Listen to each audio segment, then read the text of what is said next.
Here we go. Here we go.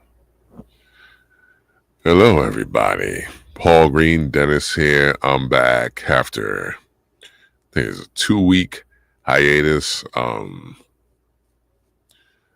I was doing music workshops and performances and whatnot with a professional group I'm in, the Western Wind. And I did a week-long, 9-day workshop that I was in Massachusetts for like 10 days of since Friday, August 1st. And as soon as I was done with that, I had to jump straight into a workshop recording session this past week. So that's been my last 2 weeks. It's been crazy too. But I'm here and I'm back. And I'm back to do more of the fulfilling reading that we all need, this country needs. So let me jump straight back into it with, in case you were wondering, One Nation Under Blackmail, Chapter 7, A Killer Enterprise. Whitney Webb's One Nation Under Blackmail. And in case you don't remember, I jumped into this chapter after I finished up chapter 6, which I had less than I thought to read of chapter 6. So let me get back into it with chapter 7 of One Nation Under Blackmail. A Killer Enterprise, chapter 7. And here we go.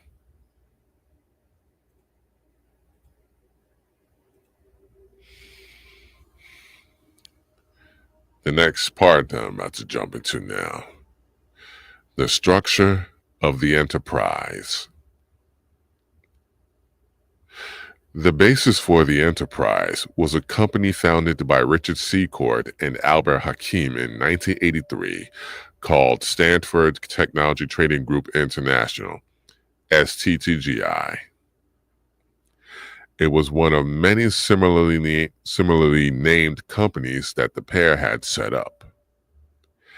They had formed the nearly identical Stanford Technology Corporation in the 1970s and had since set up Stan Tech Services SA, Stanford Technology Corporation Services SA, and SciTech SA, among others. It's a lot of Stanford stuff. A year after STTGI was formed, North introduced Secord to Adolfo Cordero, the leader of the FDN, the CIA's preferred Contra group. An arrangement was made where, thanks to a sizable cash donation from Saudi Arabia, STTGI would buy arms and resell them to the Contras. This basic business arrangement rapidly ballooned during 1985 and 1986. Throughout 1985, Manasseh Ghorbanifar, who, as previously noted, had brought an arms for hostages deal to Shackley, Israel's David Kimche, and Michael Ledeen met multiple times to discuss the possibility of an arrangement between the Reagan administration, Israel, and Iran. Ledeen often reported back to McFarlane, who was by then National Security Advisor, on these meetings. At the end of August of that year, a U.S. arms package included 100 TOW missiles was dispatched to Iran via Israel. The initial financing for this shipment, which was routed through his accounts at BCCI, was provided by Adnan Khashoggi. Ledeen was, at this time, operating from North's office at the NSC, though he later claimed that North was unaware of the arms sales. North, he continued, was busy trying to arrange for the freeing of the hostages in Lebanon. Ledeen was likely dissembling, According to the Tower Report, McFarlane told President Reagan that Israel has taken it upon themselves to sell arms to Iran in order to get hostages released. Roughly a month after this first arms sale, Kimche contacted McFarlane with news that one of the hostages was to be released, and more would follow. Records show that North was tasked with handling the situation. By October, North was holding meetings with Ladin and Ghorbanifar, as well as Al Schwimmer and other players on the Israeli side of the operation in D.C. The arms sales continued smoothly for the next several months. January 1986 was when the operation took on another dimension. During the course of a meeting between Oliver North, Edwin Meese, and Amram Nir, Israeli Prime Minister Shimon Peres's top counterterrorism advisor, Nir reportedly suggested to North that funds from the arms sales could be diverted to support the Contras. What? Shortly after this meeting, funds now destined for the Contras began to be routed through the enterprise's Byzantine maze of corporate shell and holding companies. The enterprise maintained dozens of accounts held in the names of various dummy companies, usually in Swiss banks such as Credit Suisse. The primary receiving accounts, which dispersed money outward into the corporate companies' compartments set up for the ongoing operations, included Energy Resources International, Lake Resources Inc., and the Hyde Square Park Corporation. North's Israeli co-conspirators may have had access to these accounts as well. In order to manage this complex web, the enterprise retained the services of Willard Zucker and the Geneva company he worked for, Compagnie de Services Fiduciaires, or CSF. Zucker, a U.S. tax lawyer, had provided Hakim with financial services since the mid-1970s, when Hakim still lived in Iran. Zucker's connection to these players is made all the more interesting because of his background. He had been affiliated with Investors Overseas Services and had gained a seat on the mutual fund's board during the ouster of its founder, Bernard Cornfield. There are various rumors and suggestions that Zucker was one of Vesco's proxies when he arranged to get onto the iOS board. Zucker's role in Vesco's takeover was obliquely referenced in a letter he wrote to Hakim concerning a trip he took to Seattle to discuss a series of business ventures with other enterprise partners. Zucker states in the letter that he had met a businessman from Colorado who was involved in a venture with the politically connected oilman John M. King. The man offered to send Zucker materials relating to the venture, but Zucker declined.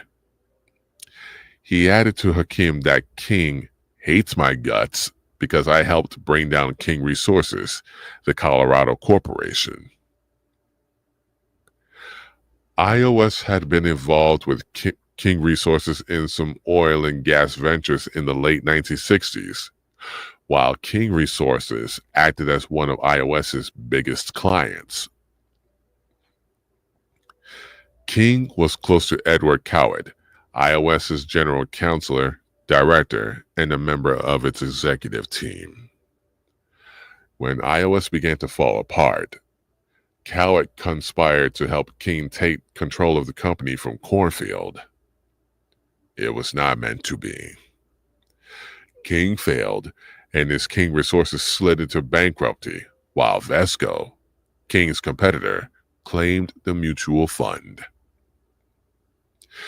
In June 1982, CSF set up a Bermuda-based subsidiary called CFF Investments Legal Limited.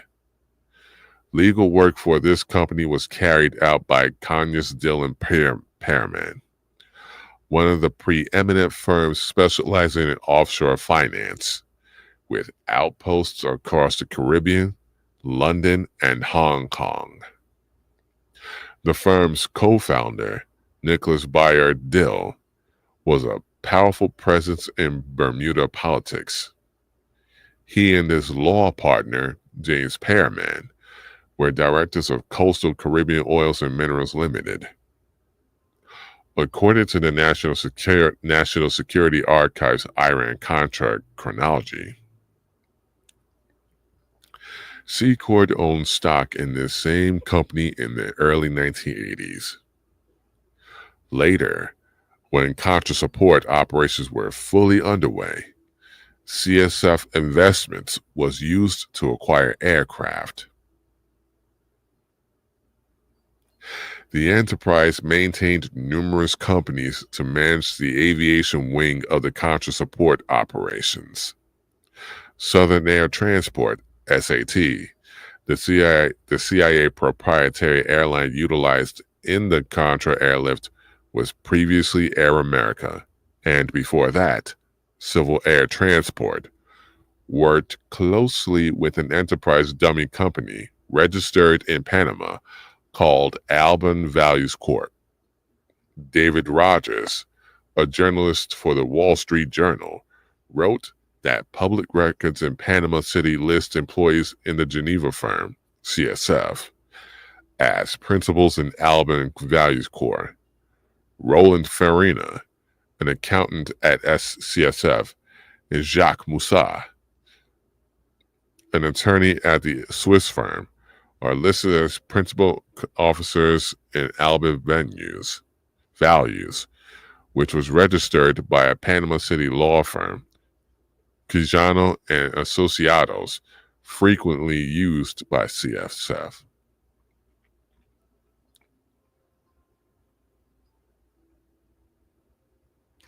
Costa Rica was one of the main staging grounds for North's pro-Contra operations. Land belonging to John Hull, an American rancher, was the main location for the Contra airlift. Hull, who reportedly received a $10,000 monthly retainer from the enterprise, claimed to have been the CIA's main liaison with the Contras between 1982 and 1986. His involvement in covert operations seems, however, to have begun before 1982. 2 years earlier, a far-right paramilitary group used his ranch as their base to launch an attack on a left-wing Costa Rican radio station.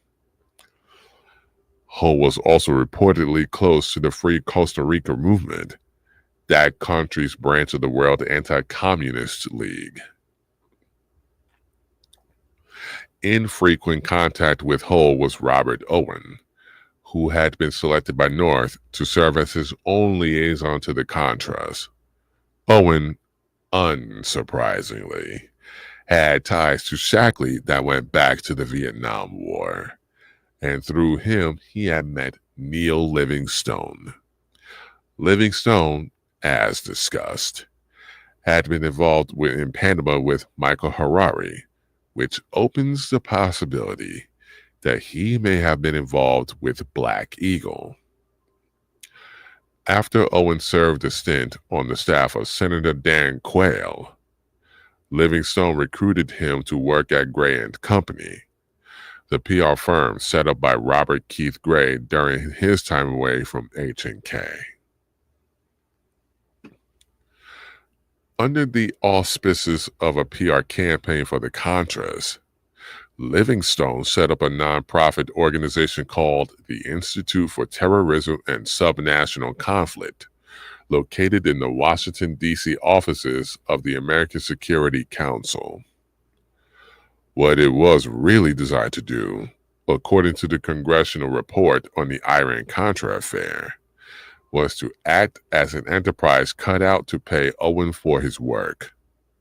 To receive these funds, Owen set up his own organization, the Institute for Democracy, Education, and Assistance, IDEA. The same day that IDEA was formed, Owen set up a sister organization, the Council for Democracy, Education, and Assistance. What the hell?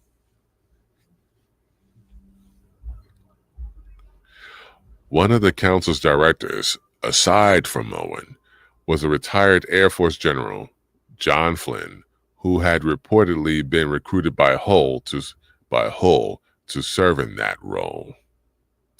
The council took in some $66,000 in donation for the Contras, all reportedly from the fundraising activities of conservative activist Carl Chanel. In 1984, Channel had organized a tax-exempt foundation for the purpose of soliciting donations.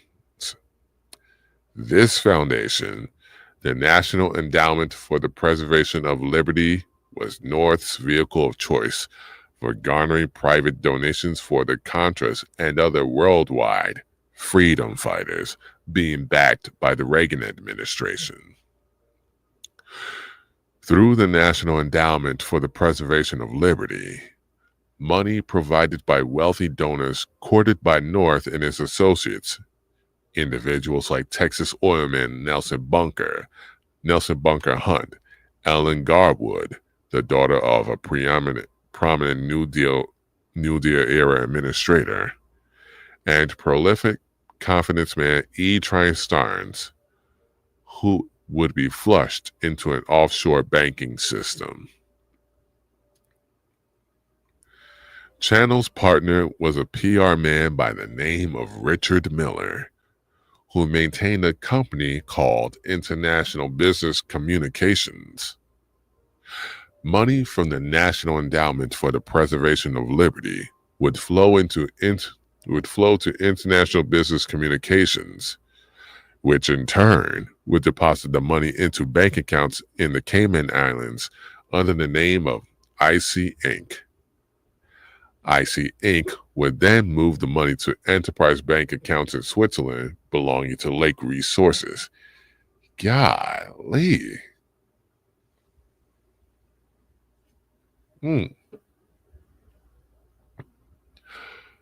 Another fundraising apparatus utilized by the enterprise was Citizens for America. Good grief.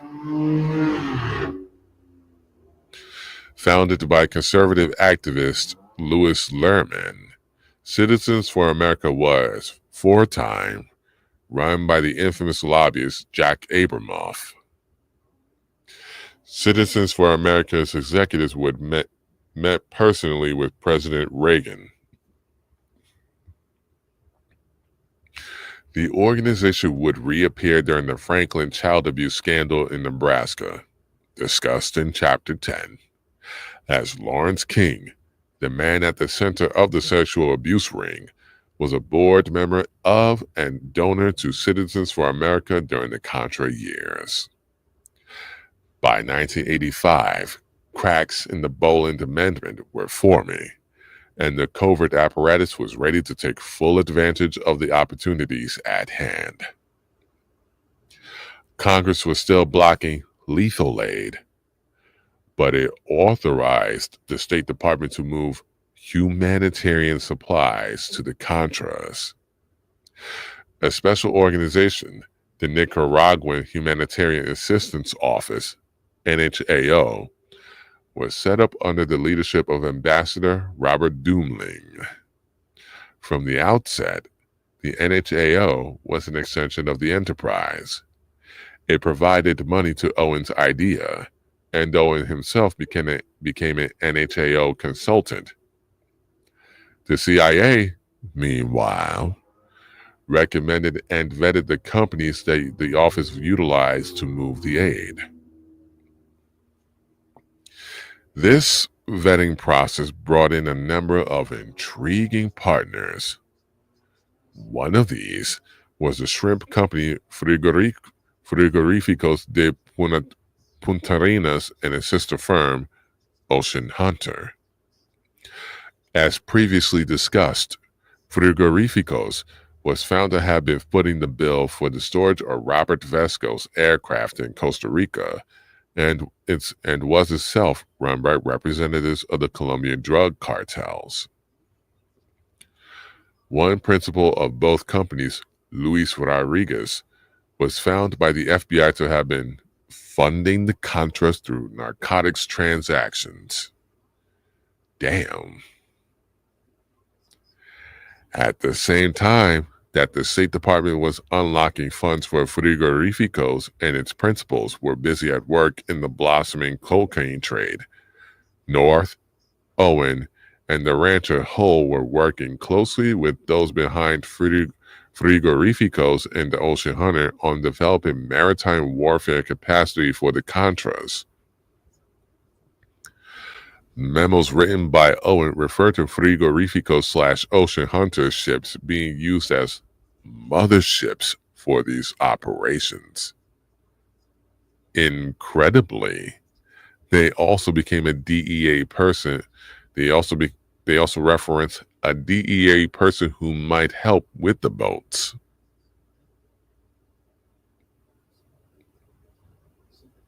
Wow. This is really quite the operation. Blurring organized crime and intelligence and government. Another curious pair of companies that simultaneously received NHAO funds, got tapped by the enterprise for military support, and were implicated in drug running operations were Setco Aviation and Hondu Carib. Hondu Carib had been formed by Frank Moss, who had been a pilot for Setco. According to the report of the Kerry Commission on Narcotics Trafficking, Setco had a long-standing relationship with the largest of the Contra groups, the Honduras-based FDN. The aviation company, importantly, had been set up by Honduran cocaine trafficker Juan Mata Ballesteros. Mata, described in the press as the boss and bosses of Mexico's cocaine industry, mainly partnered with the Cali cartel, which, by the 1990s, had overtaken the Medellin cartel as the dominant drug empire in Colombia. Mata and other members of his organization, the Guadalajara, were implicated in the kidnapping, interrogation, brutal torture, and murder of DEA agent Enrique Kiki Camarena, which took place in early February 1985. The cartel boss who had personally ordered the kidnapping of Camarena, Felix Gallardo, was reported to have bragged in court that he had supplied arms to the Contras and had brought together a network of drug traffickers to finance the Contras' cause of during 1983 and 1984 in exchange for protection. Phil Jordan, former director of the DEA's El Paso Intelligence Center, later reported that he was informed by Mexican authorities that CIA operatives were present for the interrogation and torture of Camarena and had made tape recordings of the agent's final hours. Hector Barrales, the DEA agent who led the investigation into Camarena's death, stated that the CIA provided the DEA with those tapes. Camarena was first kidnapped by members of La Dirección Internacional Federal de Seguridad, DFS, a now-shuttered Mexican intelligence agency and secret police. Good grief. When Felix Gallardo was boasting of his ties to the Contras, he also claimed that Contras were being trained at a law enforcement training facility maintained by the DFS, which was acting as a front for the CIA. Frigorificos and Ocean Hunter, Setco, and Handu Carib. These are just a few of the CIA vetted companies that were recommended to the State Department for the delivery of humanitarian aid to the Contras. There was also Vortex, a Miami-based aviation concern run by Michael B. Palmer. The Kerry Commission report notes that at the time Vortex was getting NHAL contracts for supply runs, Palmer was under active investigation by the FBI in 3 jurisdictions in connection with his decade-long activity as a drug smuggler, and the federal grand jury was preparing to indict him in Detroit. Goddamn. One of Vortex's employees in this period, Joseph Haas, was suspected of involvement in drug trafficking and had been a suspected marijuana trafficker since 1984. He had also been a CIA contract but was taken off CIA's payroll in 1987 because he had gone to work for a U.S. law enforcement agency. Vortex was brought to the NHAL's attention by Pat Foley, described in the Kerry Commission report as the president of Summit Aviation. What the report left out, however, was that Foley had been, or had continued to be, a CIA operative and had earlier flown 747s on behalf of Flying Tiger Lines, the aviation company set up by the Chennaults and where Robert Keith Gray had maintained a spot on the board. Summit Aviation, too, had a fascinating history. It had been founded by Richard C. DuPont Jr., a member of the illustrious DuPont Chemicals family and the son of one of the great boosters of aviation in the 1930s. Besides Summit, Richard Jr. served as a member of Edward DuPont's Atlantic Aviation, where the aforementioned CIA asset and Bush ally, James R. Bath, had served as vice president.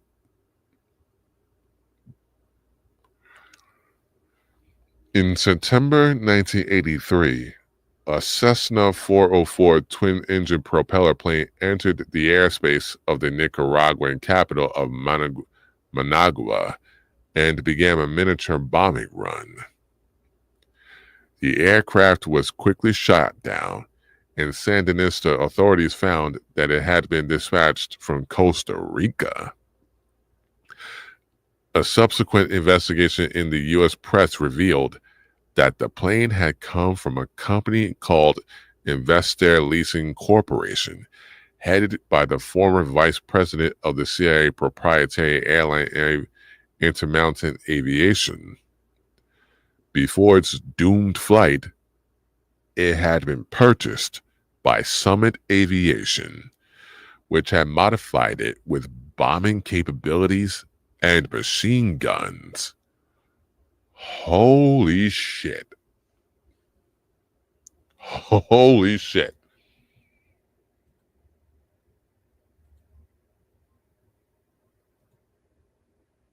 Good Lord. We're getting into some weeds here.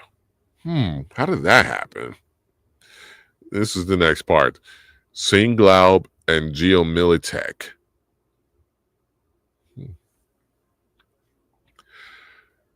The bombing attempt carried out by Summit Aviation foreshadowed some of the later activities of the enterprise. For example, there was the case of Civilian Material Assistance, CMA, a militia group, likely a cover for members of the 20th Special Forces Group, that managed a Contra support network and conducted cross-border raids with Contra forces from Honduras into Nicaragua. The CMA's active presence in the conflict was revealed in 1984 when one of its helicopters was shot down, killing two of the group's members. Despite the exposure, the CMA's head, Thomas Posey, continued the Contra support operations and was linked to arms deals taking place at John Hull's ranch. Working closely with the CIA, and then later with the Enterprise, was General John K. Singlaub. Singlaub was a veteran of the old OSS China network, which means that his entry into the world of covert activities took place alongside seasoned operators such as Paul Helliwell and E. Howard Hunt.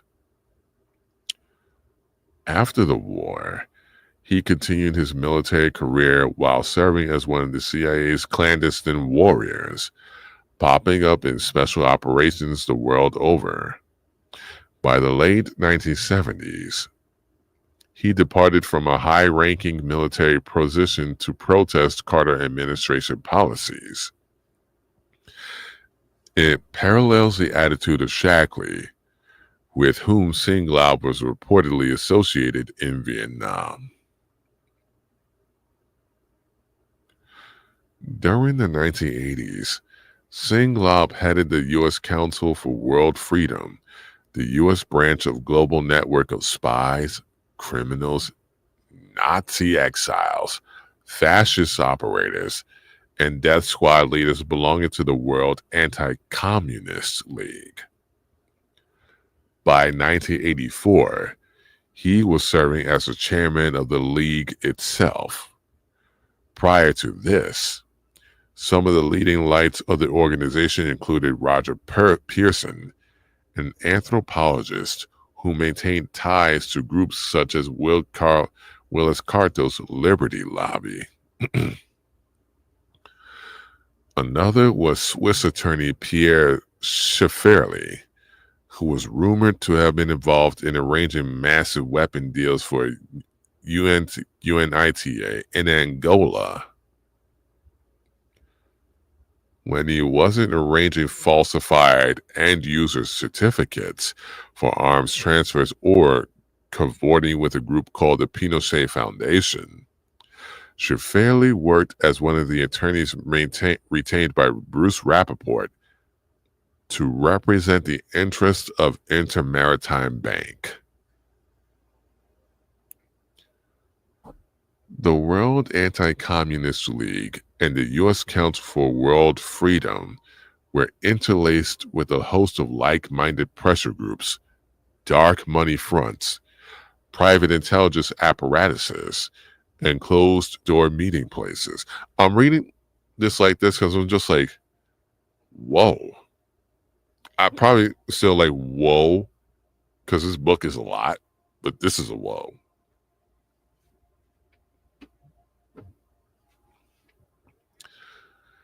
These groups pressed for rolling back Cold War policies and boosting defense spending.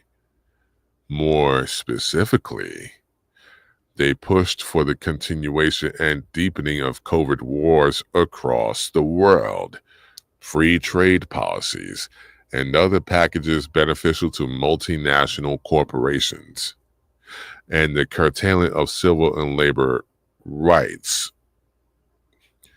Some of these, such as the American Security Council, appear to have participated in psychological operations aimed at the domestic population of the United States as well as abroad.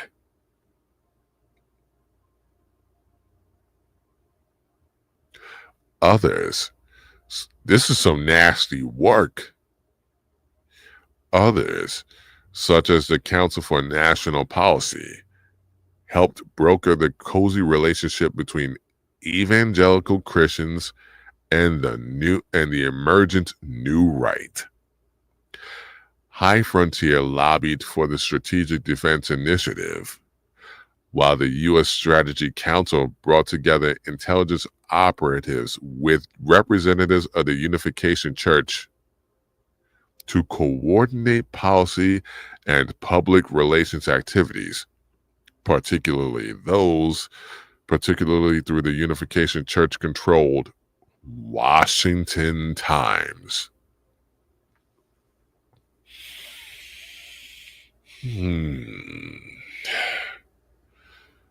Another group that operated in close proximity to the World Anti-Communist League was the Western Goals Foundation, a private intelligence outfit set up by Congressman Larry McDonald in 1978.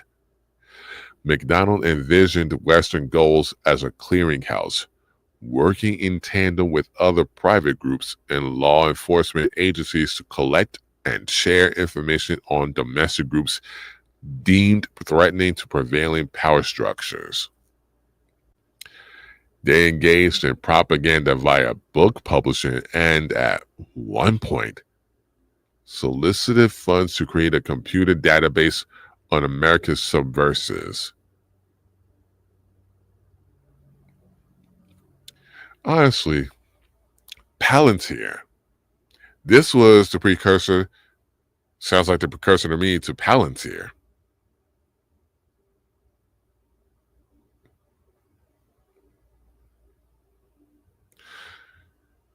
During the 1980s, Western Goals fell under the control of Spitz Channel, who used it as one of the vehicles for private fundraising on behalf of the Contras. Notably, Western Goals' effort to create a database on America's subversives would be realized as part of the continuity of government protocol, which was developed by key players in the enterprise and Iran-Contra and is discussed in Chapter 9 in the context of the Promise scandal.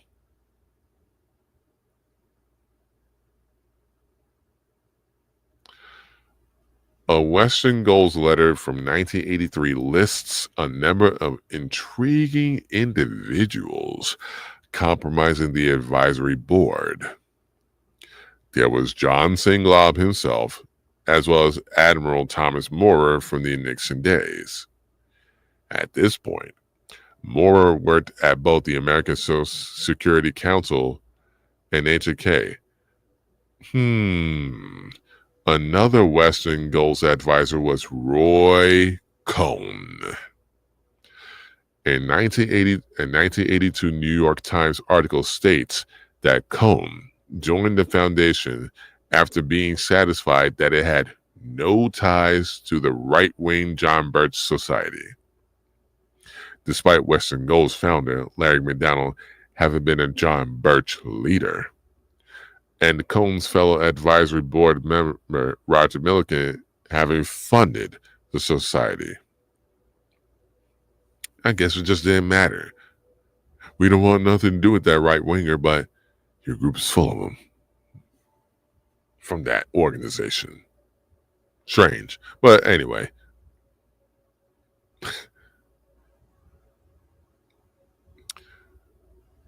Cohn's interest in Western Goals may have been tied to the wider pro-Contra networks that were coalescing across the United States in the early 1980s.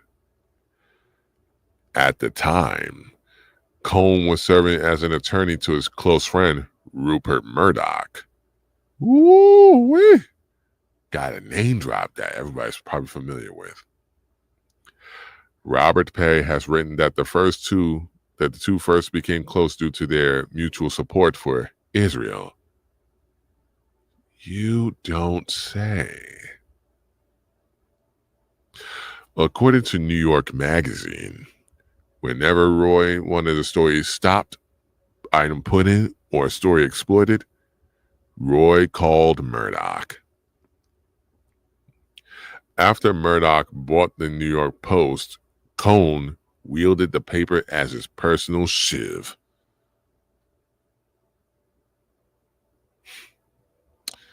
At the same time, Cohn was forging close ties with the director of the U.S. Information Agency, Chad Wick, even hosting a luncheon in Wick's honor that was widely attended by influential figures in the conservative press, as well as U.S. senators and representatives.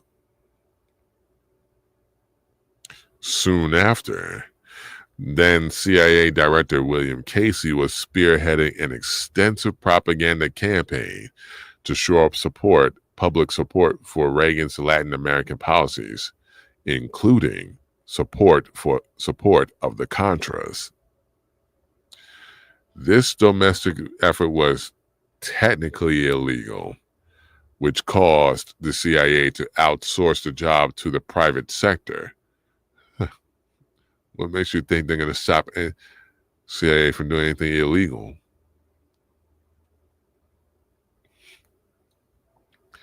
As Robert Perry reported in 2015, Wick took the lead in obtaining private funding for the effort. And just a few days after Wick promised to find private support, Cohn brought Rupert Murdoch to the White House. Perry later noted that after this meeting, documents released during the Iran-Contra scandal in 1987 and later from the Reagan Library indicate that Murdoch was soon viewed as a source for the private funding for the propaganda campaign.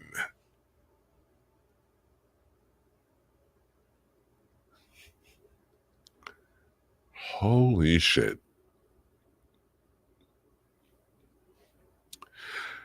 After that meeting, Murdoch became the top media ally of this Casey-directed propaganda effort and also became increasingly close to the Reagan White House.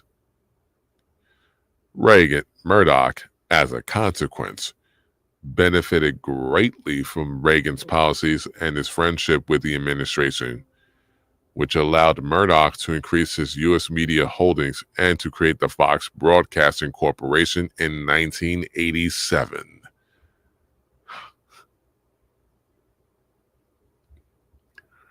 In addition, Singlab was named as a consultant to a Florida-based company called Geomilitech Consultants Corporation, GMT, which had been put together by Barbara Studley, a beauty queen turned conservative talk show host in Florida.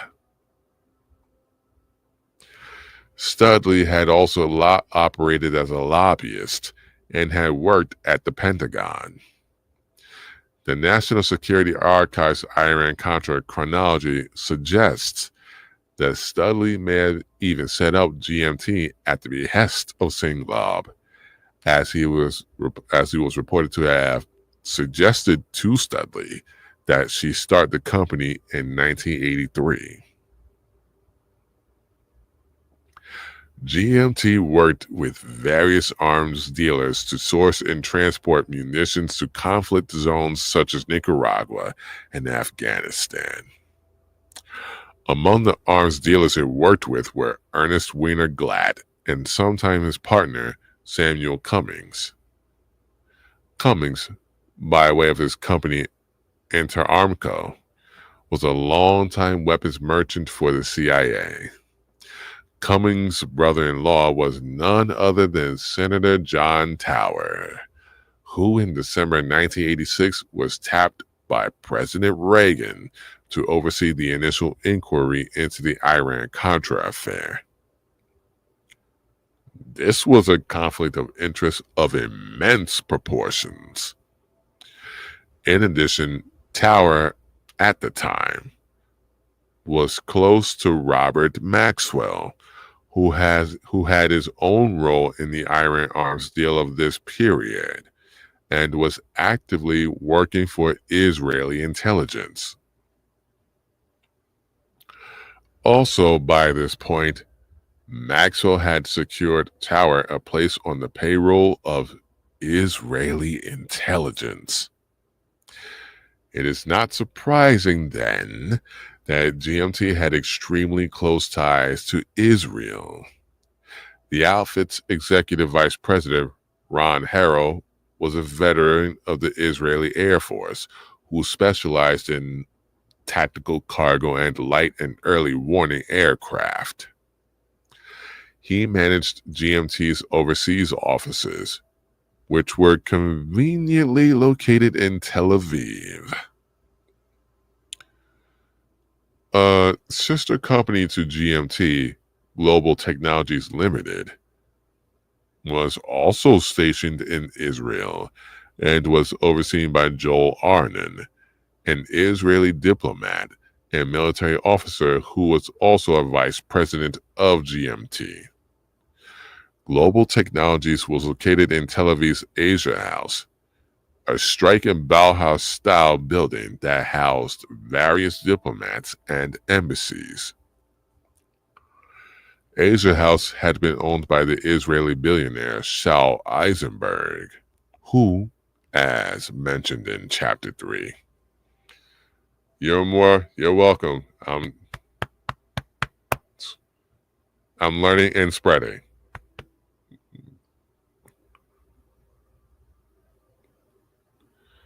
Asia House had been owned by the Israeli billionaire Shaul Eisenberg, who, as mentioned in Chapter 3, enjoyed close relations with the Israeli intelligence and security apparatus.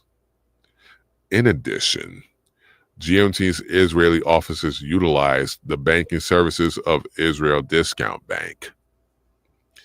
In 1986, portions of the money that were provided to Frigorificos and Ocean Hunter was deposited in Israel Net Discount Bank. Incredibly, there appear to have been ties between GMT and the clandestine activities of Robert Maxwell and those in his orbit. The key here was Nicholas Davies, the globe-trotting foreign editor for Maxwell's Daily Mirror, where he was often known by the nickname that his boss had bestowed upon him, Mr. Sneaky. That's quite a nickname. Mr. Sneaky. According to Ari Ben Menash, Davies, like Maxwell, worked on behalf of Mossad, having been recruited in the 1970s from Strategic Intelligence Services, a British intelligence front led by Special Air Service veteran named Anthony Pearson. By the 1980s, Davies, with Maxwell's knowledge, was using his Daily Mirror duties to act as a cover for his involvement in Mossad-sanctioned arms trafficking. Besides the Mirror, Davies also acted as a manager and representative of the Aura Group, an Israeli company based in London. Headquartered at Davies' London home, Aura was set up with the aid of Ari Ben Menash and operated as a key node in the global arms flows. Among the clients that received arms, in this case weapons from the Soviet bloc, with the help of Davies and Aura, was GMT. In his book, Prophets of War, Ben Menash reprinted a number of internal documents illustrating the role that Davies played in these affairs, including communications between Aura and GMT.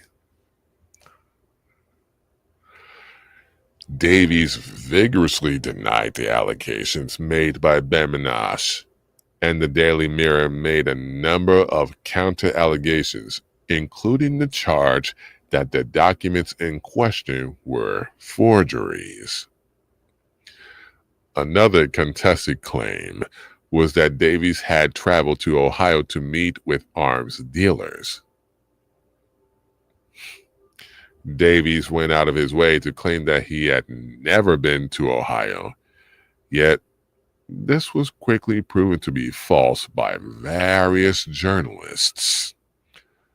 Likewise, the British observer turned up other Aura-related documents, which included a telex from Davies to renowned American arms merchant Richard J. Brennecke. Brennecke, as discussed in this chapter, managed an offshore financial apparatus utilized by the American and Israeli intelligence assets active in Operation Black Eagle. Brennecke would later state that he had met Davies, but did not know that he was involved with the Daily Mirror.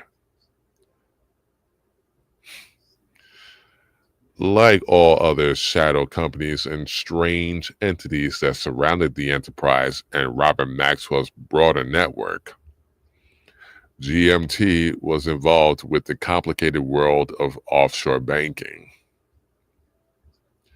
To carry out their operations, Studley called on the services of Jean de la Girardet, a managing director at Geneva's Banque Contrade, itself a subsidiary of Union Bank of Switzerland, with branches in Geneva and on the Isle of Jersey. Together, that's what this literally is. This is literally integrated systematic corruption that just ballooned and grew and grew and grew, and it's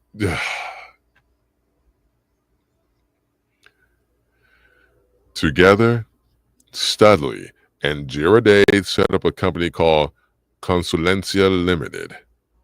GMT's principals were told to avoid maintaining records of this company's existence. I wonder why.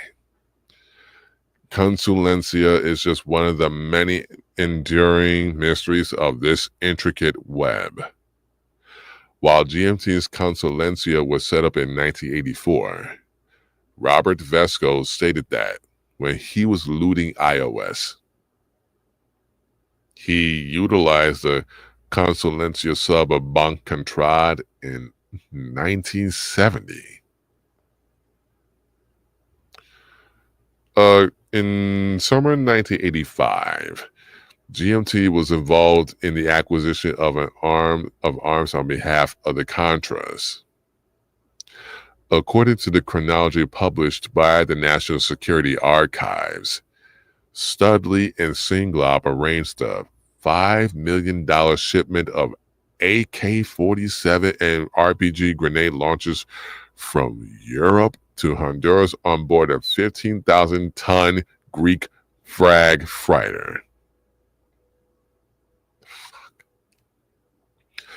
The arms may have been sourced from Eastern Bloc countries like Poland or Bulgaria, as Studley wrote to North in October of that year.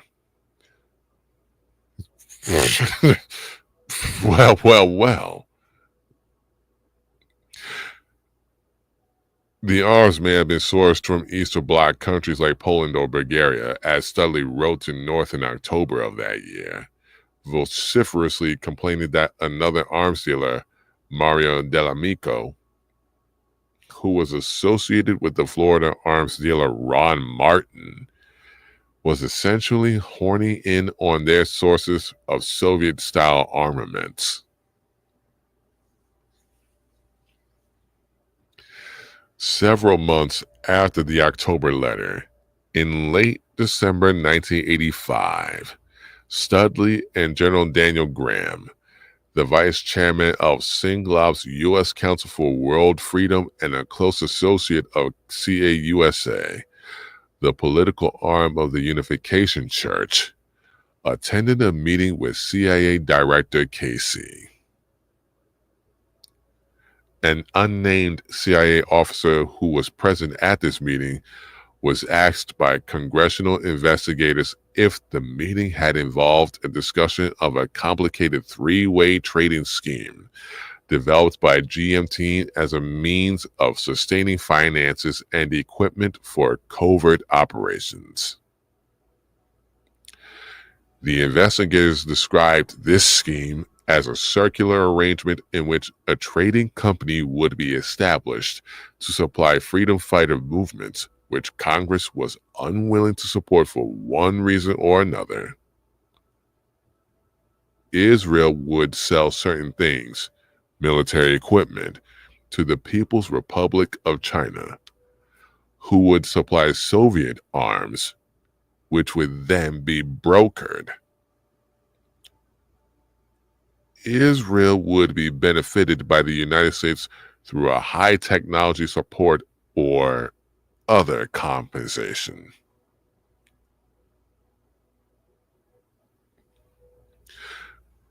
A schematic outline of this trading arrangement that was entered into evidence shows the destination for the arms sourced.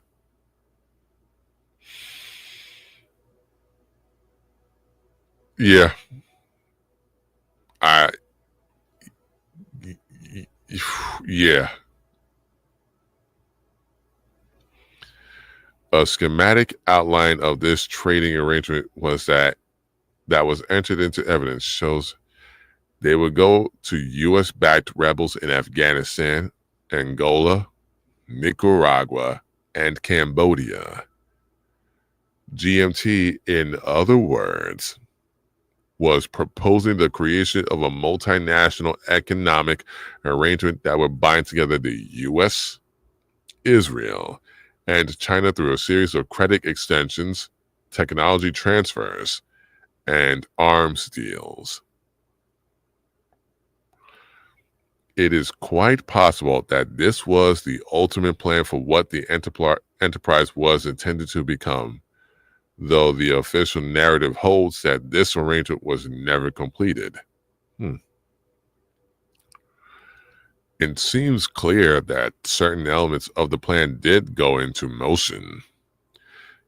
Israel and China intensified economic and political relations in the 1980s, and both actively collaborated with the U.S. in covert operations. Chief among these was the Army of the Mujahideen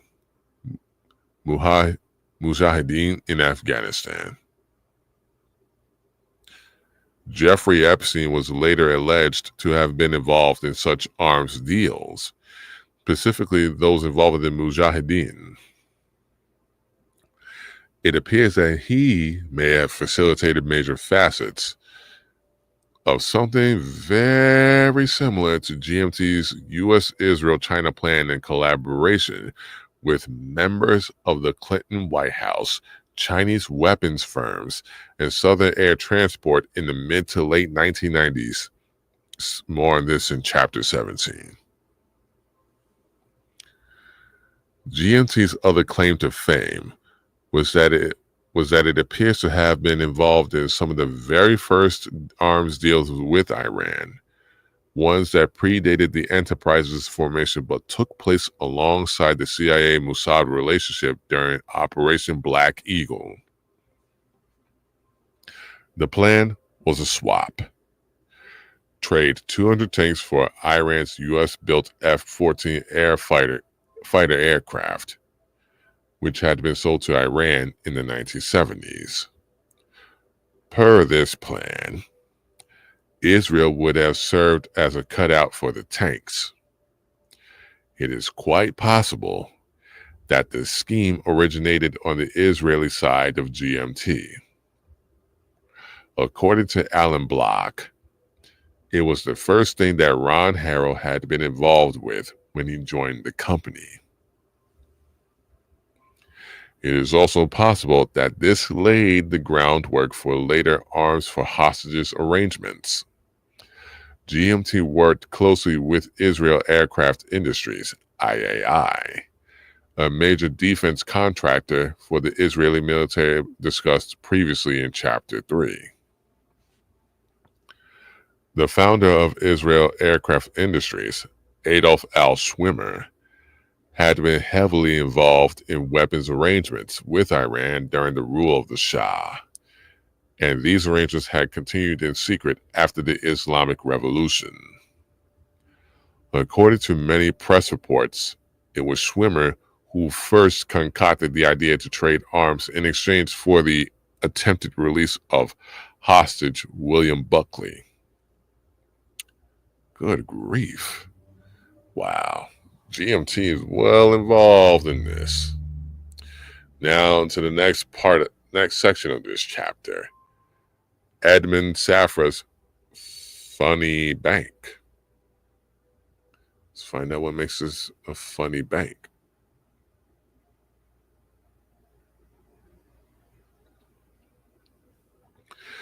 Besides BCCI and Credit Suisse, another set of banks utilized by the enterprise were Republic National Bank, headquartered in New York City, and Trade Development Bank, headquartered in Geneva and sold to American Express in 1983. Both of these banks were controlled by Edmund Safra, a Lebanese-Brazilian businessman who hailed from a long line of bankers. By the early 1990s, Safra was a billionaire, with Republic National among the 5 largest banks in New York. Both Safra and his bank, however, were dogged by controversy. Safra himself died under suspicious circumstances after his bank was implicated in a large-scale money laundering and the possible theft of stabilization credits provided by the IMF to a financially devastated post-Soviet Russia.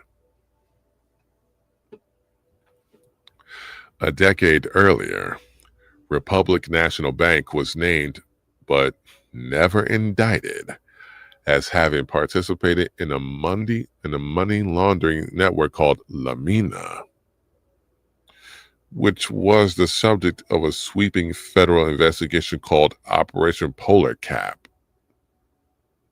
The hell? Lamina, which washed money for Colombia drug cartels, was composed of a circular daisy chain of banks, mines, gold refineries, precious metal brokers, and jewelry stores, and provided the financial. Right.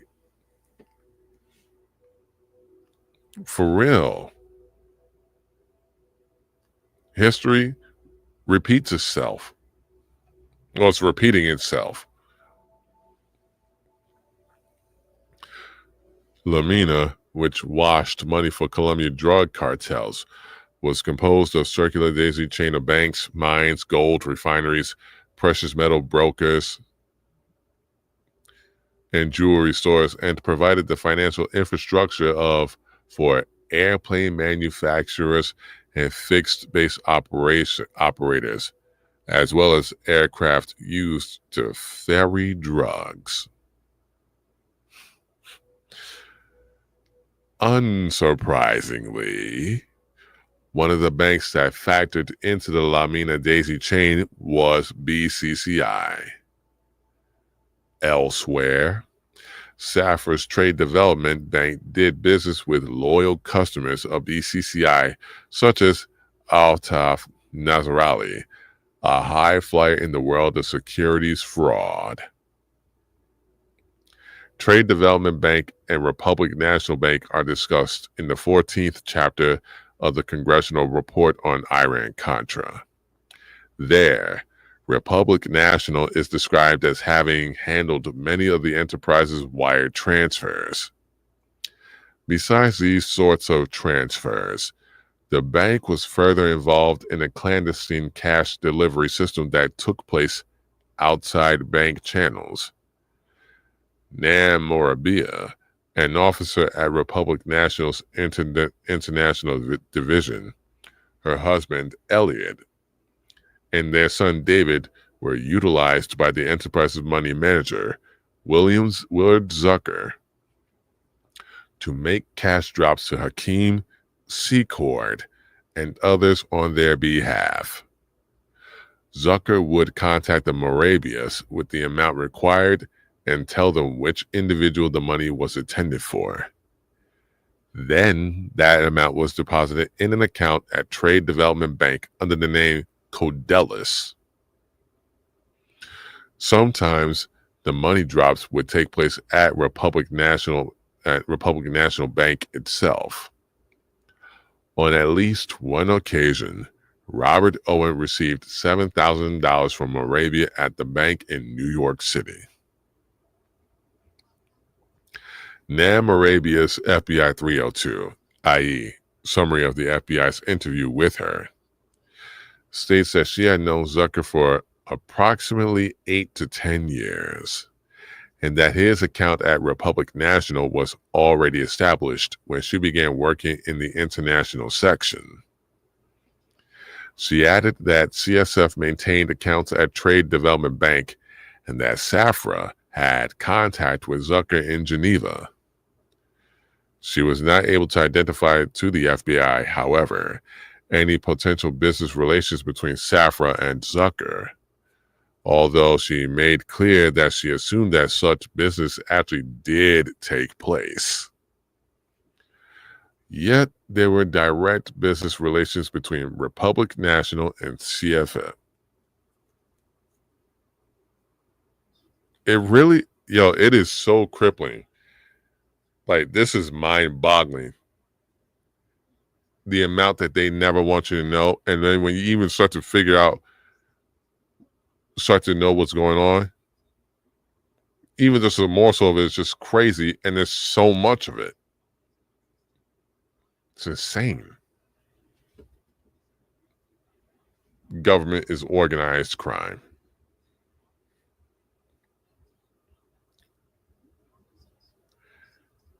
Yet there were direct business relations between Republic National and CSF that were separate from, but by no means unconnected to, the enterprise.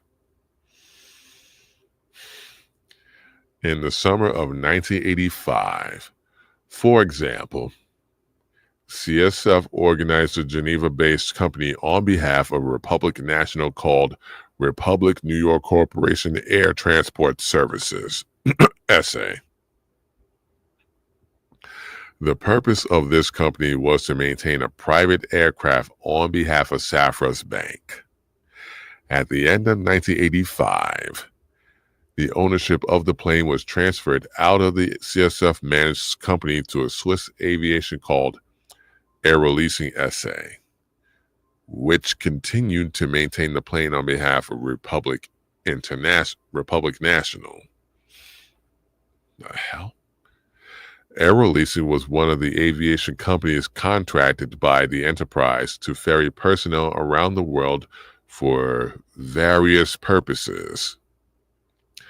The enterprise's expenditure lists included the Congressional Iran-Contra Final Report show that, under a section titled Mideast Iran Arms, a total of $226,998 had been paid to the company. Yeah, I wonder what they are. The ultimate costs were likely much higher.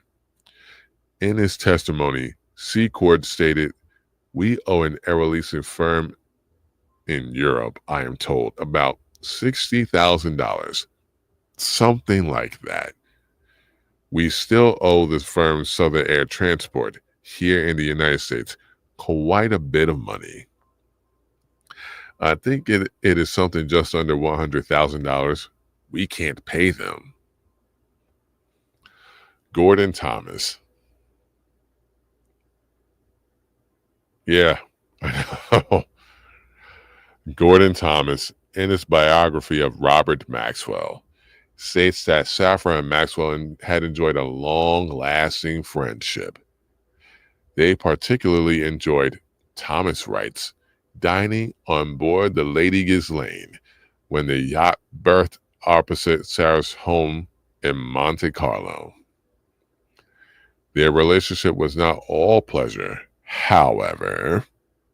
According to Thomas, Safra allowed Maxwell to use Republic National Bank accounts to launder money coming from Eastern Europe.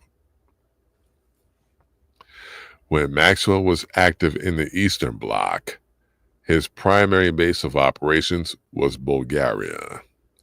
There, as will be noted in more detail in Chapter 9, Maxwell was deeply involved in the thorny Cold War issue of tech transfers, the often illicit movement of high technology from the West to the Soviet sphere.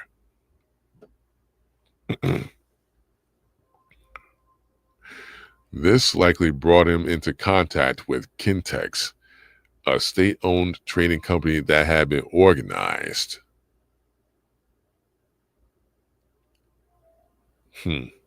Yeah. All that money to do this shit.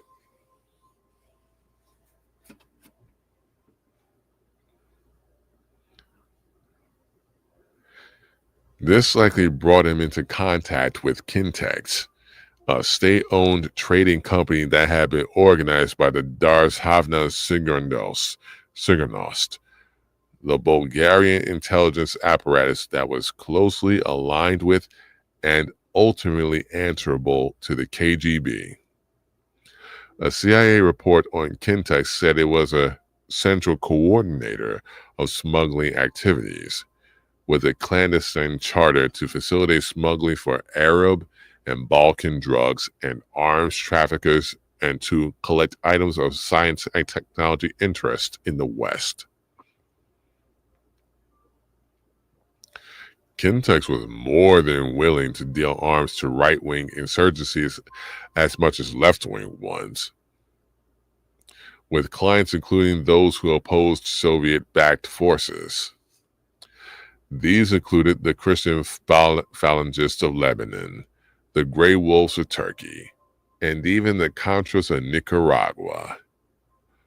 Also closely tied to Kintex was Mohammed Shakarchi, a prominent Geneva-based currency trader and the owner of Shakarchi Trading.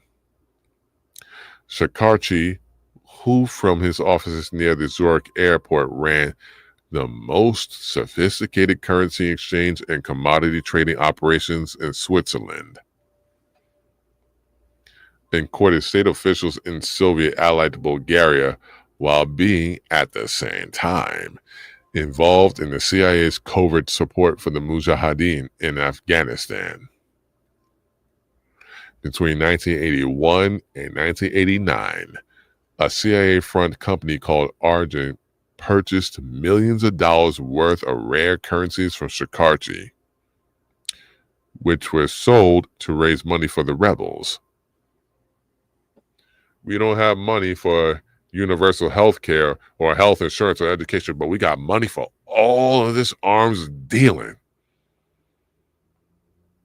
and overthrowing governments. Wow.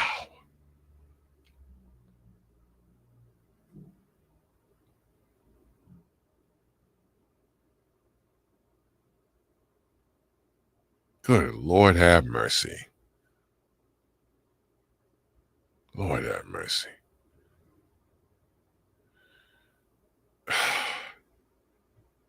I'm in the U.S., so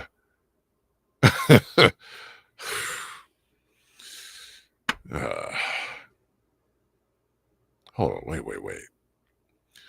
One of Shakarchi's U.S. partners was Capcom, a commodity futures firm that was created by the former head of BCCI's Treasury Department, who capitalized it with funds from BCCI and BCCI customers.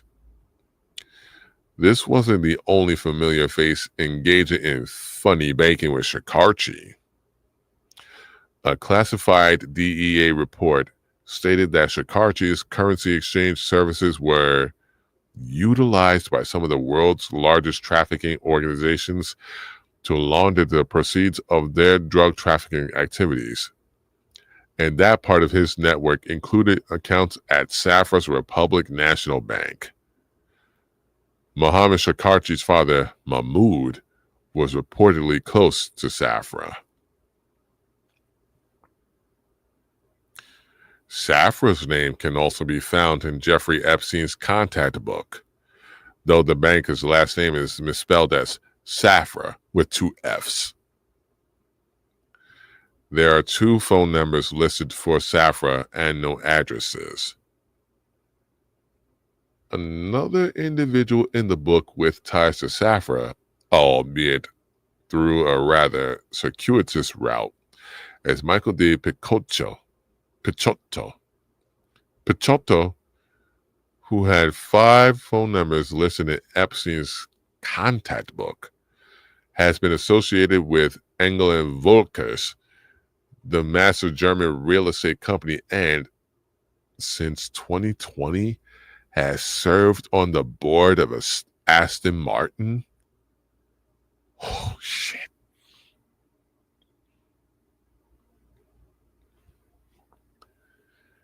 He got his start, however, working at Union Bancaire Privée, a Swiss bank controlled by his family. He had joined as the managing director for their London offices in 1988 and eventually became responsible for UBP's global financial activities. Union Bancaire Privée began life as Compagnie des Banques et l'Investments of Geneva. Good Lord. Founded by Edgar de Picotto. Edgar, the uncle of Michael de Picotto, came from a family with a long history in both banking and European diplomacy. The Picotto family was fairly close to the Safras, and like Edmund Safra, Edgar de Picotto was born in Lebanon. As their respective banking enterprises bloomed, the two became friends. In the late 1980s, when American Express disposed of Trade Development Bank, the Geneva bank that had formerly belonged to Safra, it was Edgar who bought it. The merger of Trade Development Bank and Compagnie des Banques et d'Investiments led to his reformation into Union Bancaire Privée. Good Lord.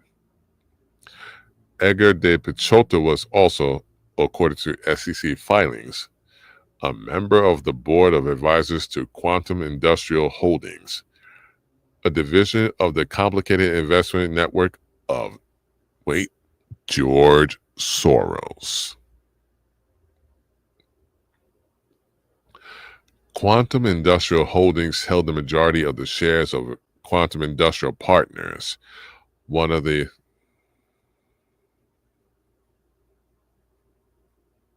Yep. It's a police state. It's a police state.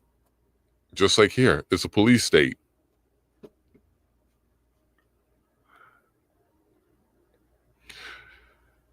Quantum Industrial Partners, one of the advisors to which was George Soros' brother, Paul Soros.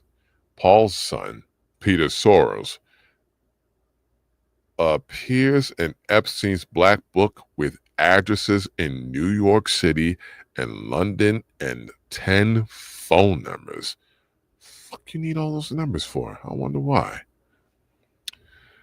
Another item appearing in Epstein's notebook that ties into this network is Aero Leasing.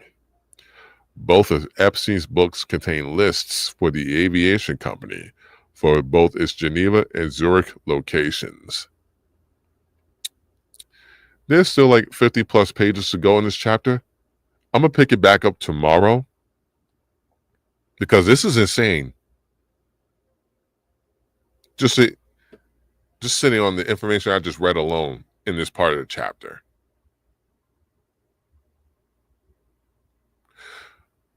With that being said, I'm reading more of this chapter. It's crazy.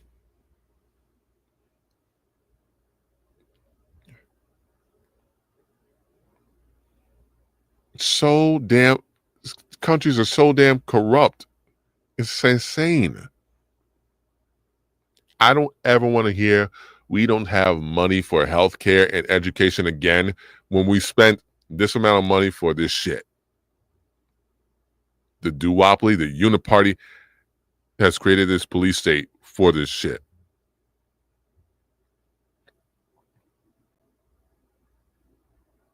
We have money. We just choose not to spend it on healthcare.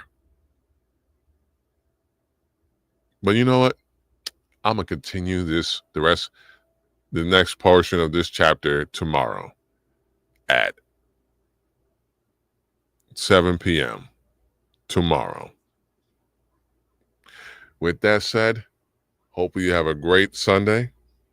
Maintain your peace and have a good day.